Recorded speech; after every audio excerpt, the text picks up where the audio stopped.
క్రైస్తవులేం కదా. ఏ రోజైనా దేవుని సన్నిధికి తూచా తప్పకుండా మన జీవితంలో ప్రాధాన్యతనిచ్చామా? ఈ మాట అంటున్నందుకు బాధపడకండి. నా కుటుంబాన్ని అసలు దేవుడు పట్టించుకుంటలేదండి, నా కొడుకు నా మాట వినట్లేదండి, నా కూతురు నా మాట వినట్లేదు, మా ఆయన తాగుడు మానట్లేదు, నా గృహంలో ఉన్న బాధలన్నీ అలానే ఉన్నాయి, అసలు ఆ దేవుడు పట్టించుకుంటున్నాడా లేదా అని రొమ్ములు బాదుకుంటూ వచ్చి అయ్యా ప్రార్థన చేయండి అయ్యా అని రొమ్ములు బాదుకుంటారు కదా. ఇంత రొమ్ములు బాదుకున్న దేవుడు ఎందుకు నీ జీవితంలో కార్యాలు జరిగించట్లేదు?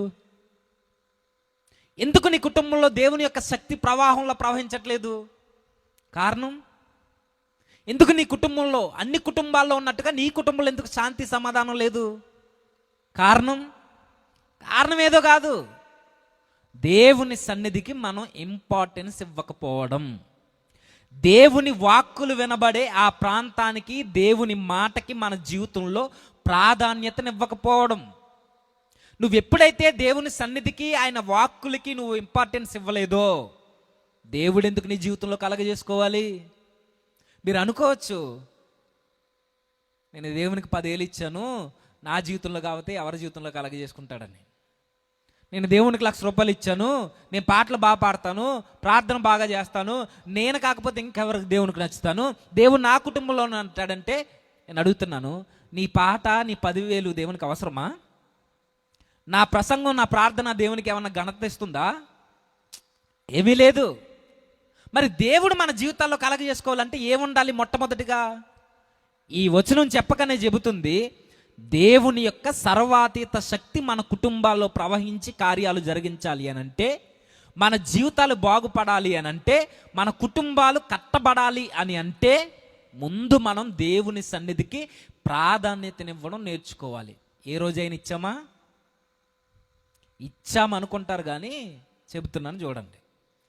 10 గంటలకు ఆరాధన జరుగుద్ది అనుకోండి, మీకు ఎన్ని గంటలకు నాకు తెలియదు, 10 గంటలకు జరుగుతుంది అనుకోండి, మనకి ఎన్ని గంటల నుండి అనౌన్స్మెంట్ వినబడుతుంది? ప్రతి చోట చెప్పే ఎగ్జాంపుల్ ఇక్కడ చెప్తున్నా. 10 గంటలకు ఆరాధన అంటే ఎన్ని గంటల నుండి మనకి ఆ అనౌన్స్ వినబడుతుంది, ప్రకటన? మా ఊర్లో అయితే 6 గంటలకు స్టార్ట్ అయిపోద్ది.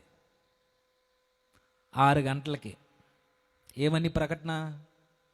ప్రియమైన దేవుని పిల్లలారా, మీ పనులను, చెప్పండి, ఏం తెలియని నా మొక్కలు ఎందుకు చూస్తారు? మీ పనులను త్వరగా ముగించుకుని దేవుని సన్నిధికి మీరు రావాలి. ఇదే కదా ప్రకటన. ఎన్ని గంటలకి? 6 గంటలకి, 7 గంటలకి, 8, మళ్ళీ సండే స్కూల్ మధ్యలో 8:30కి, 9 గంటలకి, మళ్ళీ 10 గంటలకి. అయిపోయిందా? మళ్ళీ ఎప్పుడు వినబడుతుంది? 10:30కి, 11, 11:30, 11:15, 12 గంటలకు దైవజనులు ఇలా మైకు పట్టుకుని ఇదే చివరి ప్రకటన. ప్రియమైన దేవుడు, ఆయన మనసులో ఉన్న మాట అందరు కాదు, జస్ట్ అంటున్నాను, మనం ప్రియమైన దేవుని పిల్లలం కాదని ఆయనకి తెలుసు. పిశాచుల్లారా అనలేక, ప్రియమైన దేవుని పిల్లలారా, మీ పనులను త్వరగా. ఎన్ని గంటలకి ప్రకటన? ఆరాధన ఎన్ని గంటలకి? 12 గంటలకు కూడా మనకు ప్రకటన వినబడుతుందంటే ఇంకా వచ్చే భక్తులు ఇంకా ఉన్నారా? ఏం చేస్తున్నారు ఇంటి దగ్గర? మళ్ళీ ప్రకటనలో ఒకటి ఏంటది?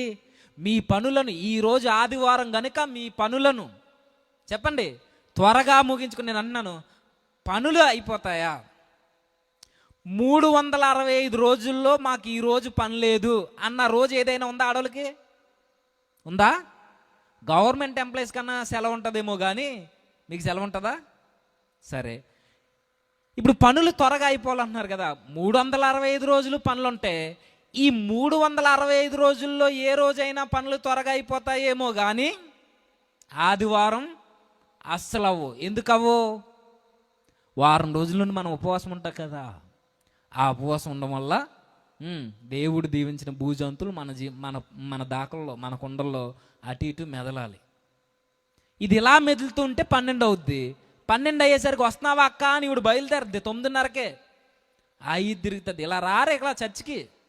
ఇలా వస్తే 5 నిమిషాలు ఇలా రారు. ఆ పక్కింటికి వెళ్ళి, ఆ పొరుగింటికి వెళ్ళి వస్తున్నావా అక్క అంటే ఇంకా తల దూకుంటుంది పెద్దమ్మ. వస్తున్నావా వదిన అంటే ఇంకా స్నానం చేస్తున్నాను నువ్వు నడిచి అంటే సరేలే ఉంటానంటే 12 అయిపోద్ది. 9:30కి బయలుదేరి నీ పెద్దమ్మ 11:30 12 గంటలకు వస్తుందంటే మధ్యలో ఏమైంది? ఆ చుట్టాలు అందరినీ పలకరించుకుని వచ్చేవాళ్ళు కొంతమంది, 12 గంటల దాకా వంట కార్యక్రమం పెట్టుకునే వాళ్ళు కొంతమంది, 10 గంటలకు లేసేవాళ్ళు మరి కొంతమంది. ఎప్పుడు ఇదంతా ఆదివారమే కదా. అంటే మన ప్రవర్తన చెప్పట్లేదా దేవుని వాక్యము దేవుని సన్నిధి అంటే నీకు ఎంత నిర్లక్ష్యము? మరి ఎట్టా కుదురుద్ది? దేవుని కార్యాలు మన జీవితంలో జరగాలంటే ఎట్లా అవుతాయి? అవ్వదు. దేవునికి మనం ప్రాధాన్యతనివ్వనప్పుడు దేవుడు ఎందుకు మన కుటుంబాలను పట్టించుకోవాలి?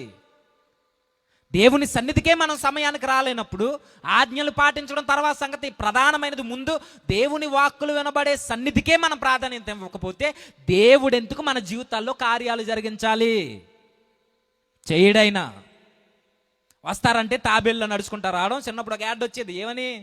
అరికాల మంటలు, పిప్పొను బాధలు, మోకాలు సలుపుడు, నడుము నొప్పి, ఇంకా తలనొప్పి, వీటన్నిటికీ ఒకటే జెండు బామ్, శాస్త్రి బామ్ ఏదో వచ్చేది అప్పుడు. ఆ రోగాలన్నీ మనకు లేకపోయినా ఉన్నట్టు ఫెయిల్ అయ్యి తాబేలు నడకలా మెల్లిగా నడుచుకుంటూ వస్తాం. అరగంట నడుస్తాం, 5 నిమిషాలు వచ్చేదానికి. ఈ మధ్యలో ఏంటంటే మొత్తం ఊర్లో గొడవలన్నీ మాట్లాడుకుంటూ సీరియల్ కోసం డాక్టర్ బాబు గారు మరి అలా ఉన్నది లేరంట, ఇవన్నీ మాట్లాడుకుంటూ మెల్లిగా వచ్చి ఇక్కడికి వచ్చిన తర్వాత రావడమే తాబేలు నడకడు. ఇక్కడికి వచ్చిన తర్వాత ఏం చేస్తారు? ఇక్కడికి వచ్చాక పెద్ద పుల్లు అయిపోతారు. పెద్ద పుల్లు ఏం చేస్తాయి? గాండ్రిస్తాయి. కానీ ఈ పెద్ద పుల్లు ఈ గాండ్రింపు వేరే. ఇక్కడికి వచ్చిన తర్వాత ఇలా మాట్లాడుతూ అక్కడ ఏదో సౌండ్ వస్తుంది, ఏంటది? జనరేటరా? ఆ సౌండ్ సన్నిధిలో వస్తుంది. ఏ జనరేటర్ ఇది? గురక. ఎక్కడా? చర్చిలో. ఇక్కడికి వచ్చి పడుకుంటున్నారంటే రాత్రంతా ప్రకటన గ్రంథం చదివి తెల్లారిపోయిందా? లేదా జాన్ వెస్లీ గారి తల్లిలాగా కుటుంబం వరకు ప్రార్థన చేస్తూ ఉండగానే వెలుగు వచ్చేసిందా?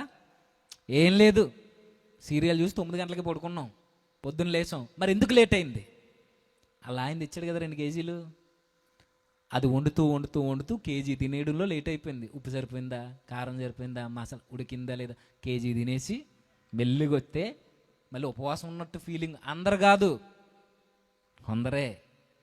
కొన్ని ట్యాగ్స్ అలాగే వేయకపోతే తర్వాత కట్ చేసి అందరిని అంటున్నాడండి సురేష్ అంటారు. అందరు కాదు, కొంతమంది. ఇప్పుడు ఇలాంటి యాటిట్యూడ్ 2 కేజీల్లో కేజీ తినేసి మెల్లిగా ఇక్కడికి వచ్చిన తర్వాత కూర్చుని ముచ్చట్లు పెట్టుకుని పడుకుంటున్నారంటే ఆ ప్రవర్తన చెప్పట్లేదా నీకు దేవుని సన్నిధి అంటే అసలు విలువ లేదని? దేవుని వాక్యం అంటే నీకు ఇంట్రెస్ట్ లేదని ఆ యాటిట్యూడ్ చెప్పట్లేదా? ఇలా ఉంటే దేవుడు ఎందుకు మన జీవితాల్లో కలగజేసుకోవాలి?